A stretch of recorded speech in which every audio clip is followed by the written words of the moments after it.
Friends, good morning. कैसे हैं आप सब?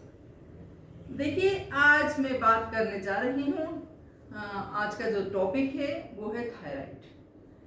देखिए, थायराइड आपका अनियमित खान पान और आपका मोटापा और जो है कुछ बीमारियों की वजह से आपका थायराइड डिस्टर्ब हो जाता है। तो देखिए, थायराइड डिस्टर्ब होने के लिए ट्रीटमेंट भी है इसका, जो आपको थोड़ा लॉन्ग टर्म तक लेना पड़ता है, और इसके लिए बहुत अच्छी एक्सरसाइज भी है। प्लस आप क्या खाएं और क्या ना खाएं, ये चीजें अगर आप करते रहेंगे तो आपका थायराइड कंट्रोल में रहेगा। देखिए, थायराइड क्या होती है? ग्लैंड होती है जो यहाँ पे आगे तितली शेप में, बटरफ्लाई शेप में आपके गले में यहाँ पे स्थित होती है। तो वो स्वेलिंग भी कर जाती है, ठीक है। और थायराइड के बहुत सारे कैरेक्टर्स भी हैं बढ़ने के। देखिए दो तरह का होता है थायराइड, एक हाइपोथायराइड और सेकंड है हाइपरथायराइड। तो देखिए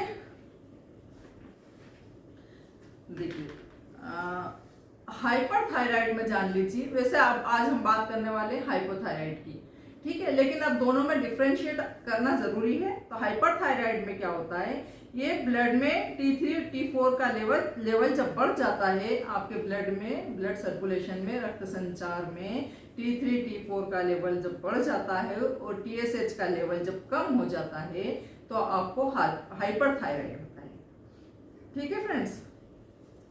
और हाइपोथायराइड है, हाइपोथायराइड इसका अपोजिट है। देखिए, जब ब्लड सर्कुलेशन में, रक्त संचार में T3 T4 का लेवल कम हो जाता है और TSH का लेवल बढ़ जाता है, तब आपको हाइपोथायराइड होता है। देखिए, ऐसा तब होता है जब रक्त प्रवाह में TSH का लेवल बढ़ जाता है तो ब्लड सर्कुलेशन में T3 और T4 का लेवल कम हो जाता है, ठीक है। ये एक ही बात है दोनों, है ना, ठीक है। तो अब हम बात कर रहे हैं सिर्फ हाइपोथायराइड, ठीक है। हाइपर वाले इसको ना लें, ठीक है, ज्यादातर, क्योंकि हाइपोथायराइड ज्यादा होता है। तो TSH का लेवल जब बढ़ जाता है तो हाइपोथायराइड होता है, ठीक है।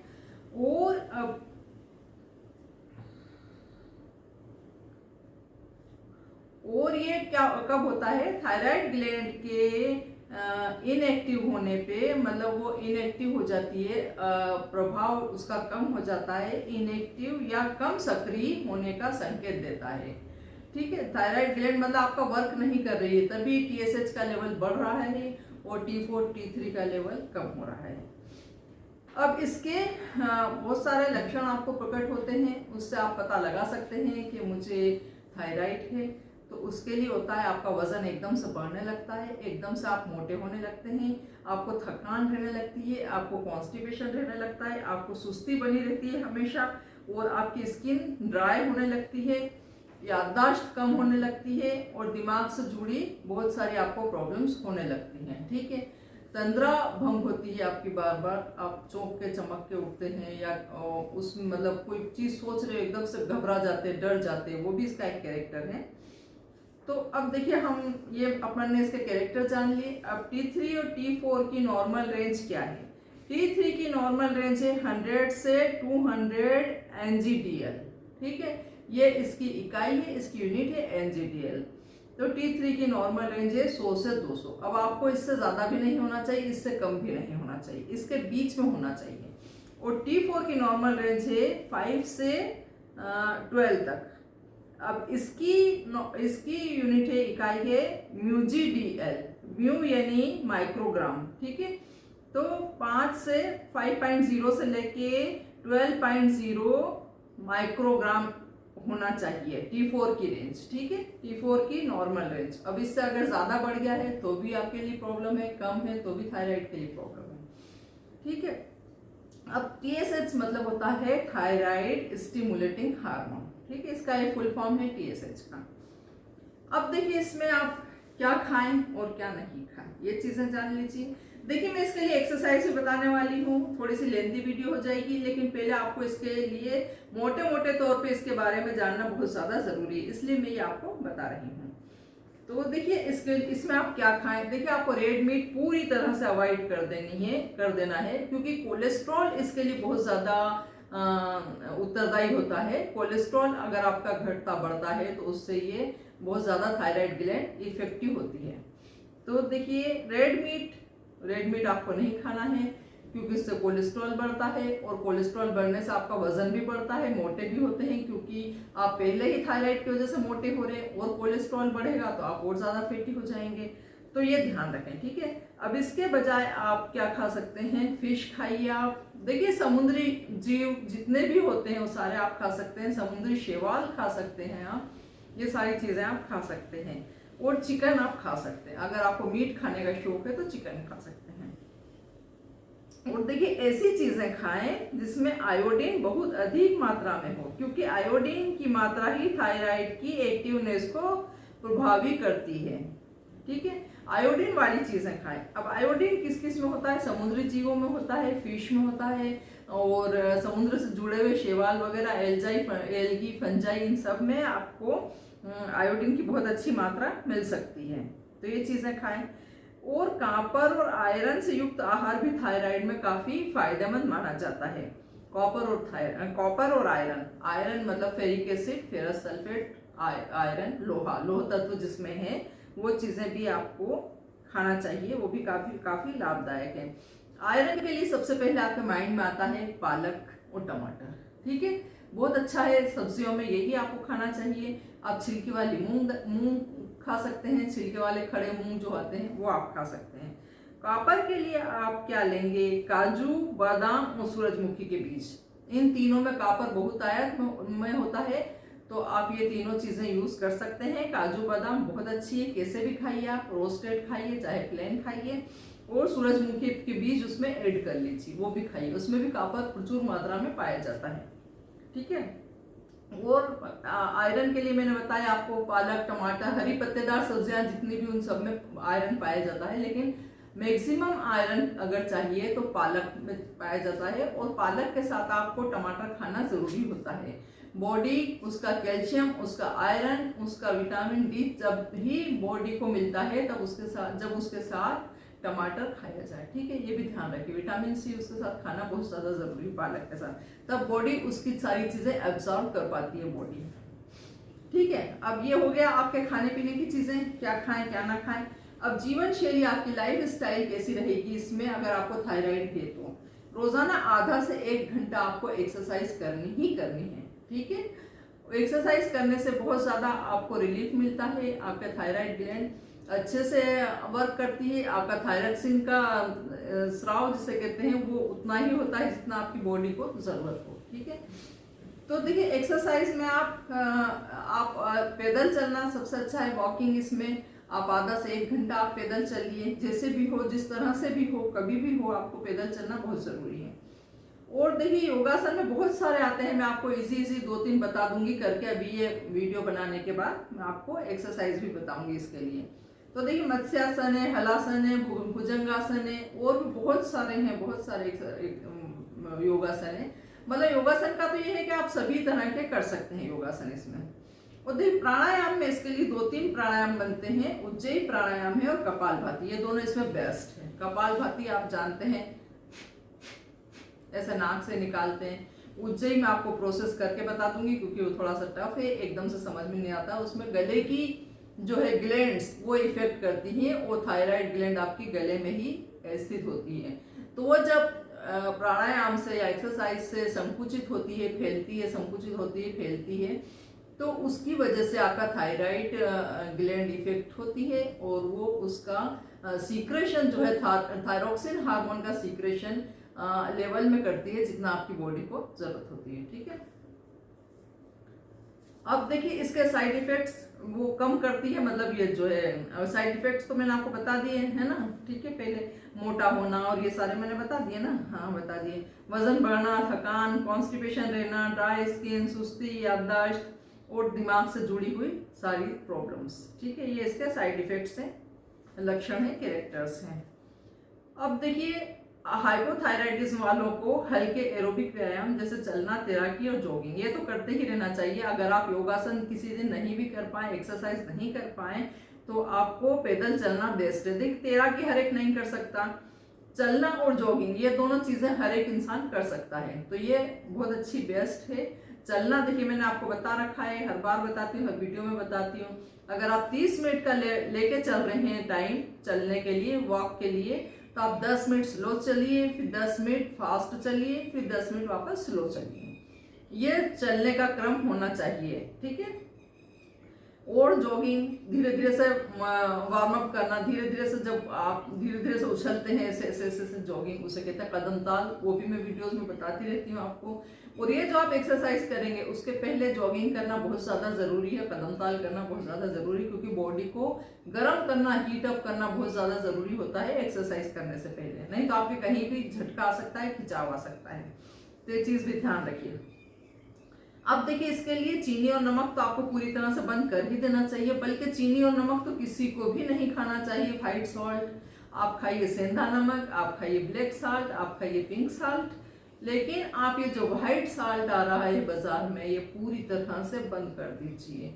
और चीनी जो व्हाइट आ रही है वाली फर्मेंटेड चीनी, जो शुगर है फर्मेंटेड, ये चीनी आप बंद कर दीजिए। इसकी जगह पर आप स्टीविया ले सकते हैं, आप खांडसारी शक्कर ले सकते हैं, आप ब्राउन शुगर शक्कर ले सकते हैं, और आप जो है गुड़ का यूज़ कर सकते हैं। आप खारक की शक्कर बना के रख लीजिए, उसका यूज़ कर सकते हैं आप। तो ये सारी चीज़ें आप यूज़ कर सकते हैं, ठीक है। और फिर देखिए आपको क्या खाना है, बहुतायत में क्या चीज़ खाना है आपको, जिसको आप हर चीज़ में यूज़ कीजिए, ठीक है। मतलब खाना खाने बैठे तो ये चीज़, जैसे काली मिर्ची आप ऊपर से डाल लीजिए, हरा धनिया ज़्यादा से ज़्यादा डालने की कोशिश कीजिए अपनी सब्जी में, अगर आपसे खाली नहीं खाया जाए। अगर खाली आप खा सकते हैं, आप चटनी बना के खा लीजिए उसकी, ठीक है। टमाटर, हरा धनिया, हरी मिर्ची बहुत अच्छी चीज़ है तीनों, उसमें विटामिन सी भी मिल गया आपको, कॉपर भी मिल गया, आयरन भी मिल गया, तो ये चीज़ आप देख लीजिए। काली मिर्च खाइए, हरा धनिया खाइए, नारियल पानी पीजिए, नारियल पानी, एक नारियल पानी तो आपको डेली पीना ही चाहिए। लौकी या आल का जूस पीजिए, गाजर का जूस पीजिए, जूस नहीं पी पाए तो सब्जी बना के खाइए, कच्चा खाइए, ठीक है। तो ये भी आपको यूज करना है। अलसी जो आजकल जो है सुपर फूड मानी जा रही है, अलसी हर चीज में फायदा कर रही है, मतलब सारी चीजों में अलसी। और ये ओट्स का दोनों का चलन बहुत ज्यादा चला है बहुतायत में, तो आप अलसी को यूज कीजिए, रोस्ट करके रख लीजिए, हल्का सा नमक उसमें डाल के रख लीजिए, और जो है रोस्ट ना करें तो आप कच्ची अलसी भी खा सकते हैं, ठीक है। अलसी का पाउडर बना के रख लीजिए, 1 चम्मच पानी से फाँक लीजिए। बहुत ज़्यादा अलसी का आप डिटॉक्स वाटर जैसा भी यूज़ कर सकते हैं, बॉईल करके और फिर उसको पानी बना के रख लीजिए। तो देखिए अलसी खाइए, अदरक खाइए, और देखिए 2 तरह की जड़ी बूटियां हैं। मुलेठी से तो आप लोग परिचित होंगे, अतार के यहाँ पे मिलती है, अक्सर खांसी जुकाम में मुलेठी खाई जाती है। अभी कोविड में भी बहुत ज़्यादा लोगों ने मुलेठी का यूज़ करा है, तो मुलेठी बहुत अच्छी है, एक गिलोय बहुत अच्छी है, ये 2 चीज़ें। और एक आती है इचिनसिया करके एक जड़ी बूटी आती है कोई सी, वो मैं भी नहीं जान पा रही हूँ कि क्या है, मैंने गूगल पे सर्च करा कि इसको हिंदी में नाम मिल जाए, लेकिन मुझे नहीं मिल पाया। इचिनसिया करके नाम है, वो भी जड़ी इसके लिए बहुत अच्छी है, थायराइड के लिए। तो देखिए आपने मुलेठी और आप गिलोय का यूज़ कर सकते हैं, दोनों चीज़ें भी बहुत अच्छी हैं, इजीली मिल जाती हैं। तो इनका सेवन करके आप थायराइड ग्लैंड को बहुत लाभ होता है इससे, और वो सही तरीके से काम करने लगती है आपकी थायराइड ग्लैंड। और देखिए एक मैं आपको पर्सनल एक्सपीरियंस बताती हूँ, आप यहाँ पे थोड़ा सा अपनी मसाज कर लिया कीजिए, 2 फिंगर से कीजिए, 1 फिंगर से कीजिए। देखिए यहाँ पे मास्टर ग्लैंड होती है, जिसे पिट्यूटरी ग्लैंड कहा जाता है, वो हर एक ग्लैंड को कंट्रोल करती है। तो जब आप इसे मास्टर ग्लैंड को ही आप एक्टिवेट कर लेंगे, तो वो हर ग्लैंड को आपके एक्टिव करेगी, हर ग्लैंड को सही से वर्क करने के लिए ऑर्डर करेगी। तो फ्रेंड्स ये था आज का मेरा एपिसोड। अब मैं आपको कुछ एक्सरसाइज बता देती हूँ इसके लिए, जो इजीली आप कर सकते हैं, और जो है आपको वो थोड़ी बहुत करना है, इसलिए है ना। तो फ्रेंड्स चलिए मेरे साथ, मैं आपको एक्सरसाइज बता देती हूँ। सबसे बेस्ट पोज थायराइड के लिए कोबरा पोज, भुजंगासना। दोनों पांव ऐसे डाउन डाल दीजिए, दोनों हाथ चेस्ट के यहाँ रख लीजिए, ब्रीथ इन अप, पूरे उठ जाइए आप थाइस तक, सामने देखिए। अगर आप हार्ट पेशेंट हैं तो जो ब्रीथ इन आउट करते रहिए, हार्ट पेशेंट नहीं है तो सांस को रोक के रखिए। Breathe out, down. अब उसके बाद इसी पोजीशन में आप कर लीजिए बालासन, चाइल्ड पोज। बहुत अच्छा है थायराइड के लिए। दोनों पैर ऐसे घुटने पे रख लेंगे आप, दोनों हाथ यही रहेंगे आपके। पीछे जाइए और नाक और सिर को टच कर दीजिए जमीन पे। हाथों को आगे खींचिए, हिप्स को पीछे खींचिए।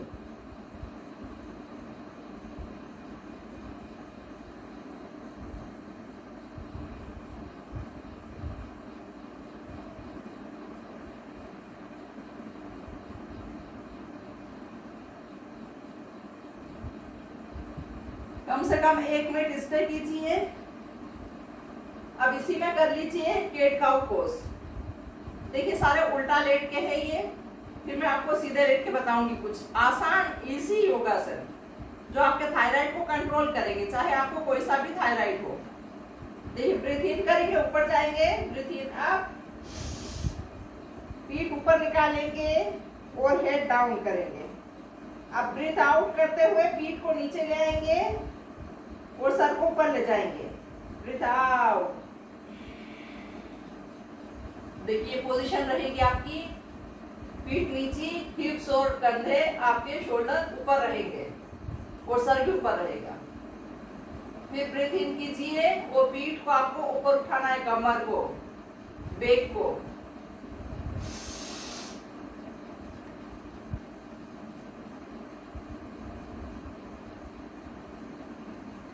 हेड डाउन और बैक अपर, ऊपर। फिर ब्रीथ आउट, बैक नीचे, हिप्स एंड शोल्डर ऊपर और हेड भी ऊपर। अब देख लीजिए breathe in, breathe out, breathe in, breathe out, breathe in, breathe out, breathe in, breathe out। ठीक है फ्रेंड्स, अब आप लेट के कर लीजिए कुछ सीधे।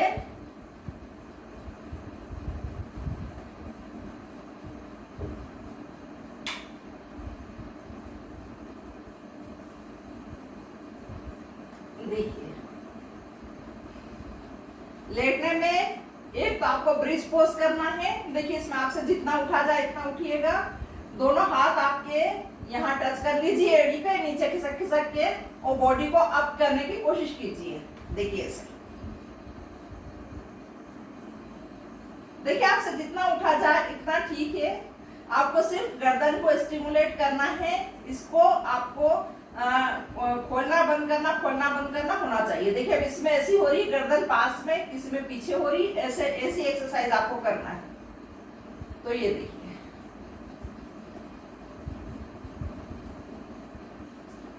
स्टे कीजिए 30 सेकेंड्स, फिर डाउन, फिर से आप कर लीजिए।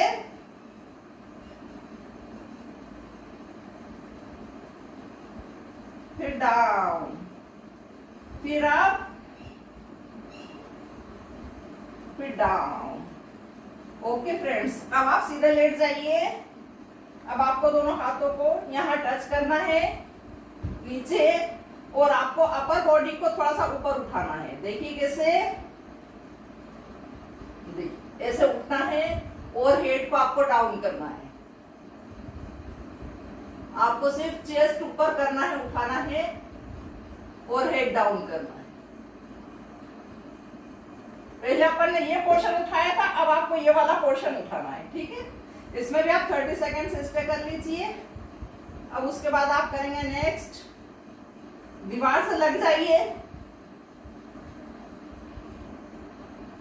बहुत अच्छा है विपरीत करने आसन, और भी दूसरी भी बहुत सारी चीजों के लिए अच्छा है ये। डाइजेशन अच्छा करता है आपका, लीवर को स्ट्रॉन्ग करता है, कॉन्स्टिपेशन दूर करता है, हार्ट के किडनी के लिए बहुत अच्छा है, और आपके घुटने दर्द के लिए बहुत अच्छा है, थाइस फैट के लिए बहुत अच्छा है, कमर दर्द के लिए बहुत अच्छा है, और पेट टमी फैट कम करने के लिए बहुत अच्छा है। इन सब चीजों के लिए भी बहुत कारगर है।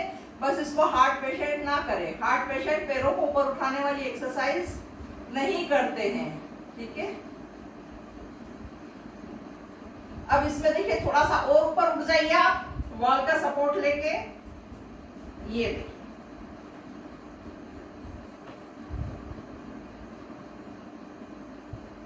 जितना ऊपर उठ पाते हैं बहुत अच्छी चीज है ये थायराइड के लिए। बेस्ट आसन, अर्ध हलासन।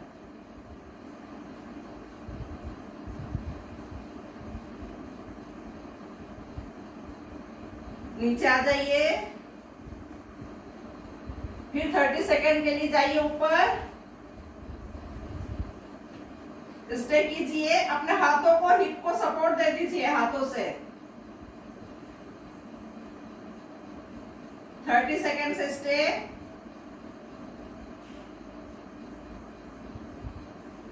डाउन। इसको भी आप कर लीजिए कम से कम 3 बार, ठीक है। अब इसके बाद आप बैठ जाइए प्राणायाम में। देखिए प्राणायाम में आप वज्रासन में बैठ पाते हो तो वज्रासन में बैठ जाइए, दोनों पैर पीछे मोड़ के। और जो है आप अर्ध पद्मासन में बैठ सकते हो तो अर्ध पद्मासन में बैठ जाइए ऐसे, और पूर्ण पद्मासन लगा सकते हो तो वो बेस्ट है, ठीक है। अब इसमें आप करेंगे कपालभाति।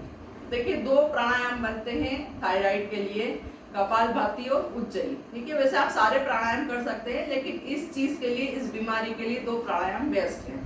कपालभाति क्या करती है, आपकी बॉडी को डिटॉक्स करती है, सारा गंदगी बाहर निकाल फेंकती है, फ्रेश एयर आपकी अंदर जाती है उससे, ठीक है। और ये आपका जो है ये पोर्शन वर्क करता है उसमें पूरा, उससे आपका थायराइड ग्लैंड एक्टिवेट होती है, ज्यादा से ज्यादा थायरॉक्सिन हार्मोन्स का सीक्रेशन करती है, ठीक है। तो आपके लिए फायदेमंद है। तो देख लीजिए, उसके लिए आप सीधे बैठ जाइए और दोनों हाथों की फिंगर्स को यहाँ लगा लीजिए आप, हार्ट वाली मुद्रा में, हृदय मुद्रा बना लीजिए। इससे आपका हार्ट भी स्ट्रांग होगा। और देखिए नाक से सांस को सिर्फ फेंकना है, सांस लेना नहीं है, ठीक है। देखिए कैसे,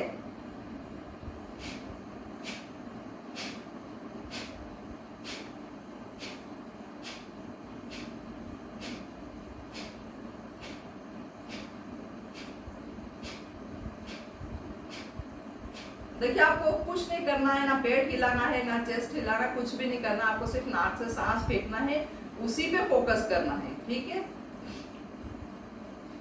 और धीरे धीरे से फेंकना है, 1 सेकंड का 1 स्ट्रोक लगाना है, 1 सेकंड में 1 बार फेंकनी है, ठीक है। ज्यादा जल्दी भी नहीं करना है और ज्यादा धीरे भी नहीं करना है, ठीक है। देख लीजिए,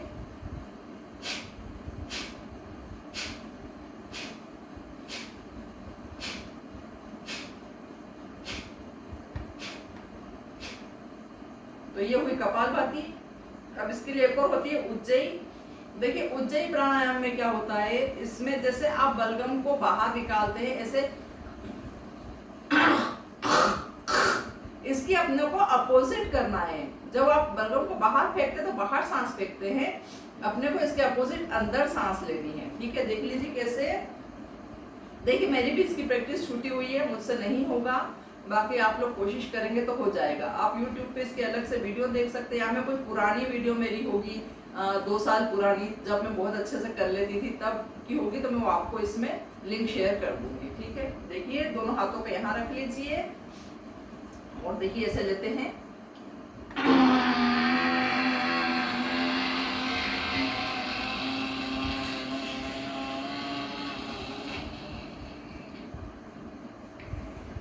गर्दन को झुका देनी है और सांस को रोक के रखना है। हार्ट पेशेंट इसे ना करें क्योंकि इसमें सांस को रोकना होता है।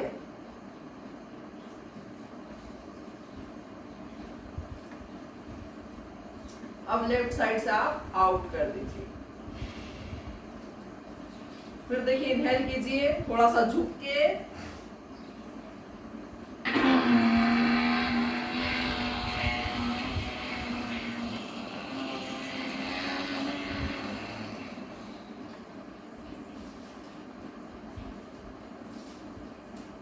दाढ़ी को, चिन को चेस्ट से टच कर दीजिए। वो सांस को रोक के रखिए।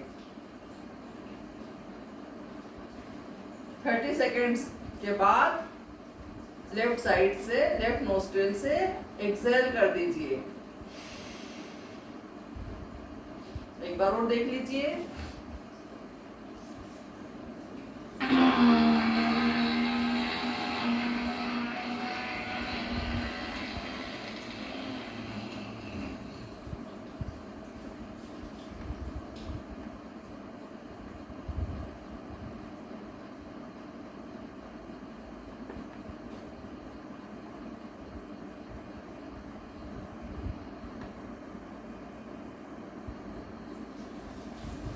लेफ्ट साइड से आओ। देखिए शुरू में आपको दिक्कत हो सकती है, गला छिला छिला भी लग सकता है, उसमें रेशेस भी हो सकते हैं, क्योंकि वहां पे वैक्यूम नहीं बना हुआ है, वहां पे आपके जगह इतने स्पेस नहीं है। और थायराइड वालों को और ज्यादा थोड़ा पेन बढ़ सकता है, थोड़ा सा, और उनको यहाँ पे दिक्कत आ सकती है। लेकिन 3-4 दिन में ये ठीक हो जाएगा। बहुत अच्छी चीज है, बहुत अच्छा प्राणायाम है थायराइड ग्लैंड के लिए। ठीक है, इसको एक्टिवेट करने के लिए, इसको उत्तेजित करने के लिए, ताकि बॉडी में जितना थायरॉक्सिन हार्मोन की जरूरत है वो उतना सीक्रेशन कर सके, इसके लिए बहुत ज्यादा जरूरी है। ठीक है, अब ये कर लिया आपने। अब उसके बाद आप यहाँ पे देखिए, यहाँ पे पिट्यूटरी ग्लैंड होती है जो मास्टर ग्लैंड कहलाती है, इसको आप थोड़ा सा एक्टिवेट कीजिए। ये पूरी सारी ग्लैंड्स को, सारे उसको उसकी मास्टर ग्लैंड होती है सारी ग्लैंड्स की, तो ये सबको ऑर्डर देती है, ये वाला हार्मोन का सीक्रेशन करो, ये वाला हार्मोन का सीक्रेशन करो। अगर ये आपकी गड़बड़ा गई तो जो है कहीं ना कहीं आपके दिक्कत आती है ग्लैंड्स में। तो अगर आपने इसको एक्टिवेट कर लिया तो ये सबको बराबर बराबर सीक्रेशन करने के लिए, उत्तेजित करने के लिए ऑर्डर देगी सबको। तो देखिए ये मास्टर ग्लैंड होती है यहाँ पे आप इसको गोल गोल घुमा लीजिए, क्लॉकवाइज फिर एंटी क्लॉकवाइज। देखिए सिर दर्द के लिए भी बहुत अच्छी है ये ग्लैंड, सर दर्द भी इससे चला जाता है यहाँ से।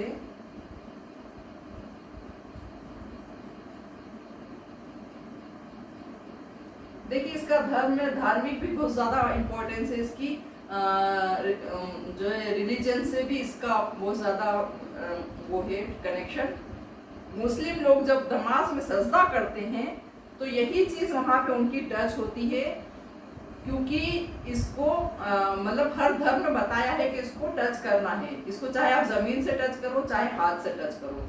देखिए हिंदू धर्म में जब टीका और तिलक लगाते हैं तो यही ग्लैंड को एक्टिवेट किया जाता है, यहीं पे लगाया जाता है। औरतें यहाँ पे बिंदी ऐसे करके लगाती हैं। आजकल की अलग बात है कि स्टिक वाली बिंदी आ गई है, बाकी पुराने जमाने की बात कर रही हूँ मैं, वैसे ही लगाया जाता था और जेंट्स के ऐसे तिलक लगाया जाता था। देखिए इसी जगह क्यों लगाया जाता है, क्योंकि ये ग्लैंड आपको एक्टिवेट करना होती है।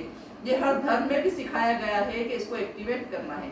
मुस्लिम जब नमाज में जब सजदा करते हैं तो यही ग्लैंड एक्टिवेट करने के लिए जमीन पे वो इसको टिकाते हैं, टच करते हैं। ठीक है, तो फ्रेंड्स देखते रहिए मेरी चैनल, स्वस्थ रहिए, मस्त रहिए, और मेरी चैनल लाइक कीजिए, शेयर कीजिए, सब्सक्राइब कीजिए। Thanks for watching.